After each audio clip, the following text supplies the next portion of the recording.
بسم اللہ الرحمن الرحیم۔ خلا کے حوالے سے آپ حضرات جو مسئلہ پوچھ رہے ہیں تو اس پر ہمارے مجلس علمی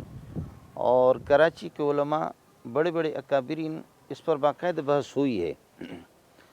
کوئی خاتون وہ شوہر سے تنگ آ کر کے جا کر کے مقدمہ دائر کرتی ہے کورٹ میں کہ میں اپنے شوہر سے یہ ہے کہ تنگ ہوں۔ اب یہ ہے کہ شوہر اگر چلا جاتا ہے وہاں پہ کورٹ میں خود اپنی صفائی پیش کرنے کے لیے، یا مجرم اگر وہ ثابت ہوتا ہے تو پھر یہ ہے کہ باوجود کورٹ کے تنبیہ کرنے کے پھر بھی وہ اپنی اصلاح کرتا نہیں ہے، مثلا خاتون کی بیوی کی پٹائی کرتا ہے، یا اس کو خرچہ نہیں دیتا،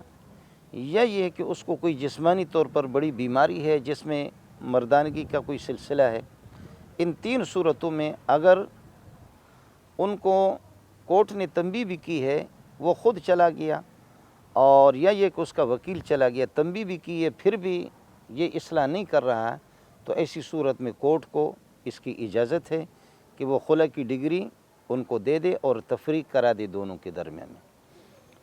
اور وہ خود گیا ہے یا اس کا وکیل چلا جائے۔ اور اگر وہ خود جا بھی نہیں رہا ہے اور وکیل بھی، اس کا کوئی وکیل بھی نہیں گیا، اور یہ جو آزار پٹائی بھی نہیں کر رہا ہے اور اسی طریقہ پر یہ ہے کہ خرچہ بھی دے رہا ہے، اور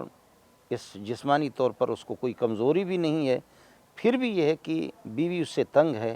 اور جھوٹا مقدمہ جا کر کے دائر کرتی ہے، تو کورٹ کے طرف سے جو ڈگری دی جاتی ہے خلا کی تو اس کا کوئی اعتبار نہیں ہے۔ اور وہ اگر ان تین صورتوں میں سے کوئی صورت ہے تو پھر یہ ہے کہ کورٹ بہرحال یہ ہے کہ تفریق کر سکتا ہے، اس کو خلا کی ڈگری کورٹ والے کہتے ہیں، لیکن خلا میں ضروری ہے کہ شوہر خود جائے یا اس کا وکیل جائے۔ اگر وہ نہ جائیں تو کورٹ تفریق کرا دے۔ تفریق ان تین صورتوں میں کورٹ کو اس کی اجازت ہے کہ خرچہ نہیں دے رہا ہے، پٹائی کر رہا ہے یا نامرد ہے، تو ایسی صورت میں تفریق کر سکتا ہے، ڈگری چاہے خلا کی بھی ہو لیکن وہ تفریق معتبر ہوگی۔ اور اگر یہ ہے کہ ان میں سے کچھ بھی نہیں ہے تو کوئی نہ وہ تفریق ہے نہ خلا ہے، اور وہ خاتون اسی طرح اپنے شوہر کے نکاح میں برقرار ہے، اور دوسری جگہ اس کے